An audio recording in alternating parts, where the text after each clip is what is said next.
Sveiki, gerbiami draugai, žiūrėtojai bei klausytojai. Taigi, baigiant praeitą laidą, paminėjau, kad Amerikai ir Izraeliui Iranas paskelbė džihadą. Tai yra šventąjį karą. Ir išreiškiau nuomonę, kad tokį iraniečių poelgį laikau visiškai adekvačiu bei pamatuotu, atsižvelgiant į esamą politinę situaciją. Tai yra į Jungtinių Amerikos valstijų ir Izraelio puolimą prieš Iraną. Ir pažadėjau sekančioj, tai yra šioj laidoj, pakalbėti būtent tai yra džihado tema. Taigi, čia ir pakalbėsime apie džihadą visų pirma šiame politinėme kontekste, visų antra tai apie pačią džihado sampratą ir tai, kuo ji yra aktuali. Ne tik tai musulmonam, bet apskritai visiems žmonėm, kurie gyvenime siekia kažko daugiau negu tik pavalgyti, ten pagerti ir pamiegoti ir gal ten pasidauginti, kurie gyvenime ieško tikrosios laimės, tikro žmogiškumo, teisybės, teisingumo. Taigi, situacija, manau, turėtų būti aiški.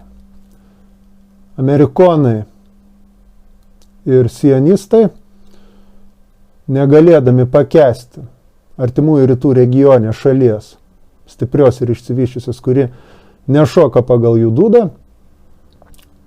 ėmė ir užpuolė Iraną. Ir per tai ne tik buvo nužudyta šimtai civilių gyventojų, tame tarpe vaikai, bet ir nužudytas aukščiausias šalies lyderis. Pabrėžiu, ne tik tai politinis valstybinis lyderis, bet ir dvasinis lyderis, Ajatola Chamenėjus. Dvasinis lyderis tai reiškia ką? Tai reiškia, kad, kaip sakykime, pas katalikus būtų popiežius ar pas stačiatikis būtų Maskvos patriarchas, tai pas šitus popiežiaus ar patriarcho atitikmuo, sakykime, ir buvo tas pats Chamenėjus. Nu ir jis buvo nužudytas. Ir žiūrint į tokius faktus, graudžiai juokingai atrodo verkšlenimai iš vakarų žiniasklaidos, kad Iranas čia apšaudo Izraelį, apšaudo visokius gyvačių lizdus Jungtiniuose Arabų Emiratuose, Kuveituose ar ten dar kažkur. Tai tiesiog yra gynyba. Gynyba savo visų pirma tėvynės, savo šalies. Visų antra, tai yra jų gynyba savo tikėjimo, savo vertybių, savo civilizacijos. Gera jie ar ne, patinka kam ar ne. Bet yra būtent taip. Ir džihadas, ar šventasis karas, čia labai ir labai tinka, labai įsipaišo. Pagalvokim pradžiai apie pačio ajatolos žūtį. Tai Ajatola Chamenėjus buvo nužudytas, susprogdinant jo oficialią rezidenciją. Jis nesislėpė bunkeriuose. Jis buvo, galima sakyti, atvirai amerikonam ir sionistam ranka pasiekiamas. Ir daug kas čia komentavo, kad jisai kvailys, čia nemasto, nesisaugo ir taip toliau ir panašiai.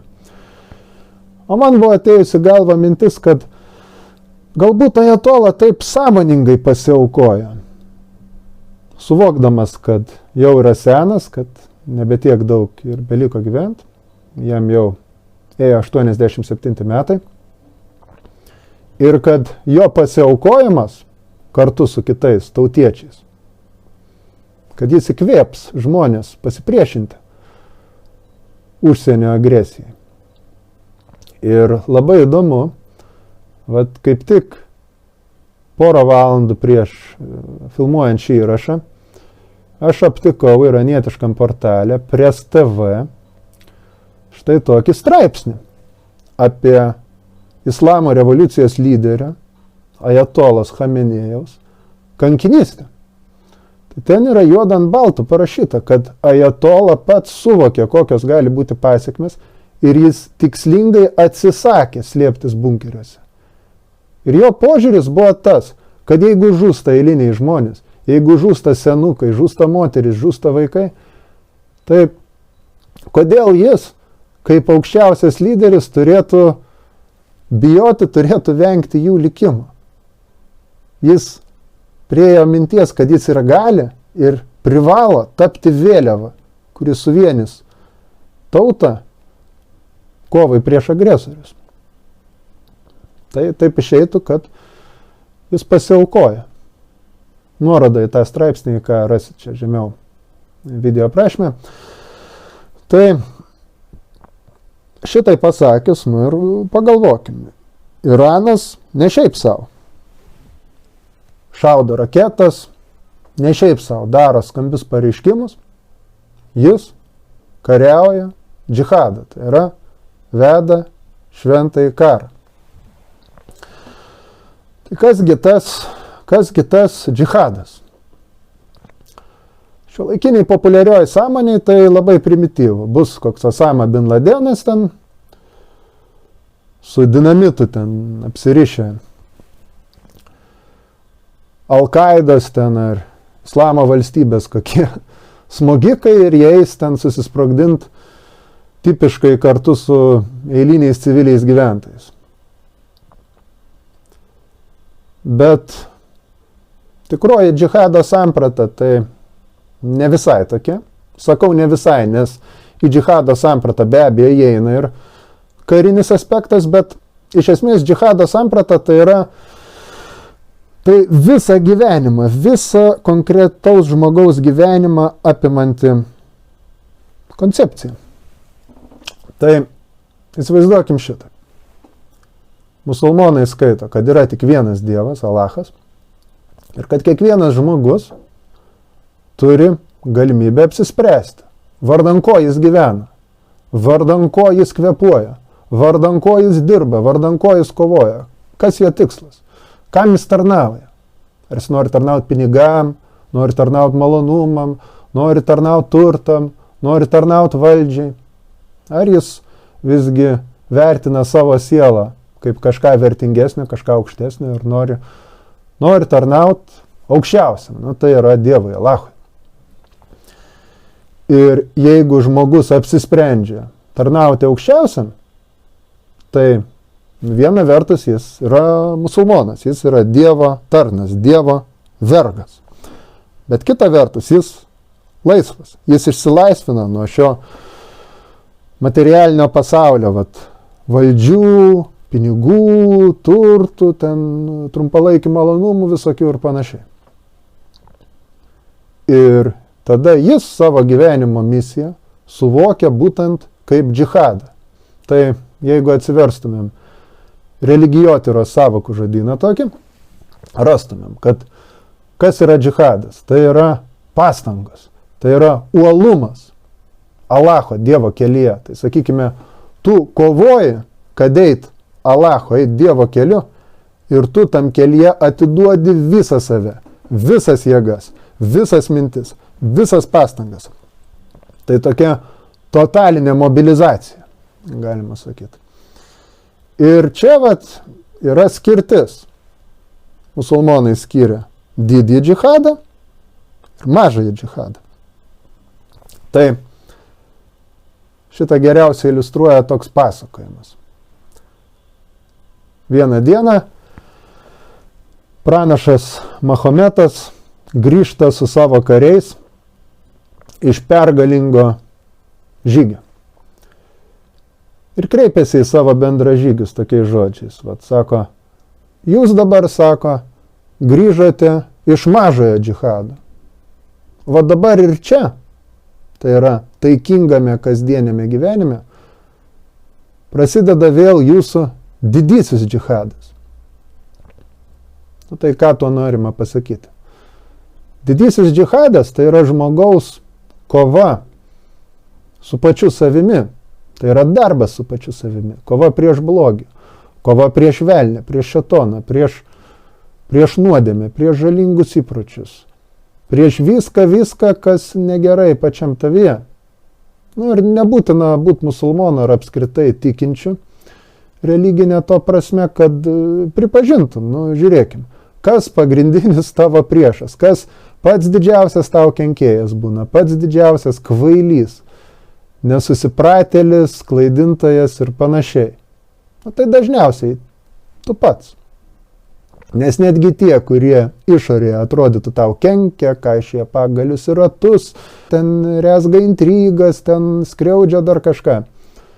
Paprastai tai būna pamokos. O ar tu mokaisi iš tų pamokų ar ne, tai jau tavo paties yra. Tavo paties reikalas ir tavo brandos dvasinės asmenybinės klausimas. Taigi didysis džihadas ir yra toji vidinė dvasinė kova su blogiu pačiame savyje. Ir tąją dvasinę kovą kviečiamas kovoti absoliučiai kiekvienas musulmonas. Tuo tarpu mažasis džihadas, tai jau ir yra būtent tas politinis, per brūkšnį karinis aspektas. Tai kitaip tariant, pagal musulmonus, Dievas, tai yra Alachas, davė savo žodį, savo įstatymą žmonijai, tvarką, pagal kurią reikia gyventi, ir žmogus turėtų siekti pagal tąją tvarką pats asmeniškai gyventi, save vesti. Bet tuo pačiu toji tvarka turėtų įsiviešpatauti ir visoje žemėje, pačioje visuomenėje. Nes islame, skirtingai nei krikščionybėje ar, pavyzdžiui, budizme kokiam, islame politinis ir religinis aspektai yra absoliučiai neatskiriami viens nuo kito. Tai tu kaip musulmonas esi pareigotas taip pat kovoti už islamo įsiviešpatavimą aplinkiniam pasaulyje. Tai į mažąjį džihadą eina, aišku, kariniai veiksmai, jeigu iki to yra prieinama, ginant žmonės, kuriem neduoda praktikuoti jų tikėjimą, kovojant prieš islamo priešus, plečiant islamo teritoriją, kaip pavyzdžiui ankstyvoji islamo valstybės, tai yra kalifato istorija, prie Mahometo ir prie Mahometo paveldėtojų, kai musulmonai sėkmingai užkariavo milžiniškas žemės, pirmą artimųjų rytų regione, tada ėjo ir iki Afrikos, iki pat Gibraltaro sąsiaurio ir Ispanijos. Tai čia viena pusė. Kita pusė tai yra politinė, galima sakyti, idėjinė kova. Tai yra prozelitizmas, tikėjimo žodžio skelbimas. O tarkim, žmonės skelbia pažiūras, kurios skaitomas neteisingos, kurios skaitomas blogos, žalingos. Tai tu eini ir tu gali tiek savo liežuvį, tiek savo plunksną, kalbėdamas, rašydamas, tu gali irgi kovoti, vesti džihadą. Ir džihadas yra suvokiamas kaip kiekvieno musulmono užtikrintas kelias į rojų, į dangų, į išganimą. Ir musulmonai netraktuoja savęs individualistiškai, kad tu čia tik vienas vienetas atskiras nuo kitų. Musulmonai save suvokia kaip umą, tai yra tikinčiųjų bendruomenė, ar galima sakyti kaip tautą. Tie visi, kurie išpažįsta vieną Dievą, tai yra iš esmės, kad ir skirtinga interpretacija, bet tą patį biblinį, Abraomo, Mozės, Kristaus Dievą, tai jie sudaro tąją umą, tąją tikinčiųjų bendruomenę.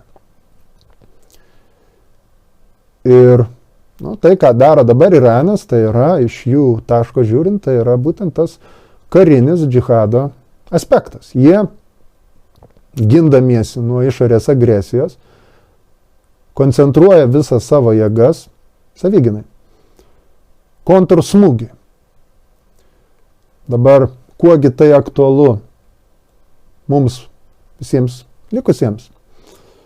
Aišku, aš nekalbu čia apie statistišką vartotoją, statistišką miesčionį, kuris gyvena normalų, tą įprastinį šiuolaikinio žmogaus gyvenimą. Aš kalbu apie žmonės, kurie yra jautrus, kurie yra mąstantis, kurie ieško prasmės. Tai ši samprata mums yra aktuali tuo, kad pažiūrėkim, mes turim savo įsitikinimus, tarkime, apie tai, koks turėtų būti pasaulis, kokį norėtume matyti pasaulį, visuomenę, žmonių santykius tarpusavį ir taip toliau. Mano draugų bendražygių atveju tai ir yra socializmo, komunizmo bendruomeniško, broliško, draugiško to sugyvenimo idėją. Tai aukščiausia, ką mes galime nuveikti, kilniausia, ką mes galime nuveikti savo gyvenime, tai ir yra būtent sutelkti visas savo jėgas, visas savo pastangas, visas savo mintis siekiant šito tikslo, tarnaujant šitam tikslui. Tiek viduje, dirbant su savim, kovojant prieš blogį savyje, kovojant su savo įdomis, nebijant kritikos, nebijant savikritikos, tai yra turint jautrę ir vystant jautrę sąžinę. Tiek ir aišku, kovojant tiek ir aišku, kovojant tą mažąjį džihadą. Tai šiuo atveju, sakyčiau, būtent iškeliant tą politinį prozelitizmo aspektą, tai yra skleidžiant tą tiesos žodį, kritikuojant klaidinančias, melagingas idėjas, melagingą informaciją ir skleidžiant tą tiesą. Ir bene svarbiausia, tai vat ir žiūrėti į savo draugus, į savo bendražygius, kaip į savo umą, kaip į savo brolius ir seseris. Galima sakyti, kaip į naują tautą. Vat jeigu tai pradėsim žiūrėti, jeigu tai pradėsim formuoti, tai pradėsim vystyti, va tada galim tapti realiai jėga ir keisti gyvenimą tiek pačių savo, tiek ir aplinkui. Ir tai turėtų žymiai didesnį poveikį ir nepalyginamai didesnį išliekamąją vertę negu visokių ten pseudo partijėlių, pseudo judėjimų kūrimai, ten ėjimai į rinkimus, rėkavimai, ten deklaravimai savęs ten prezidentais, ten gelbėtais ar panašiai. Visa tai yra nesąmonės, niekai ir laiko švaistimas. Arba tiesiog žmonių apgaudinėjimas, mano manimu. Bet aišku, tai jau dar kita tema. Taigi, apibendrinam. Iranas paskelbė džihadą. Iranas, paskelbdamas džihadą, yra visiškai teisus. Džihadas tai yra žmogaus uolios pastangos, žmogaus pasiaukojanti kova einant Dievo, ar kaip musulmonai vadina, Allaho keliu.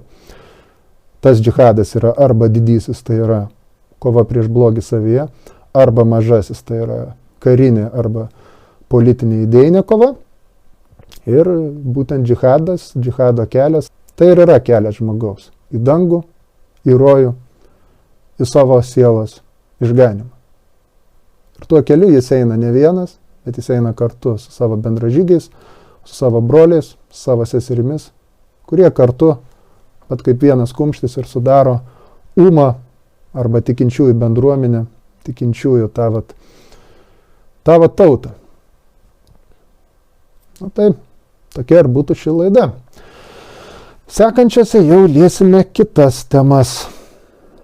Taigi, kaip visuomet, dėkoju tiem, kas žiūrit, dėkoju tiem, kas remet, tiek finansiškai, tiek darbais ar kitaip. Raginu komentuoti, dalinti savo nuomonę, savo mintim. Jeigu jums patinka, dėti nykščius į viršų, platinti, dalinti su draugais, su giminaičiais, su kolegomis. Jeigu norit, tai paremt čia nurodomais banko rekvizitais, arba kas būtų itin smagu, tai jei turit kokių minčių dėl bendradarbiavimo, rašykit čia nurodomų pašto adresu, ir aišku, lankykitės mūsų portale tiesos.org. Taigi tiek šiam kartui ir iki kitų kartų. Būkit sveiki.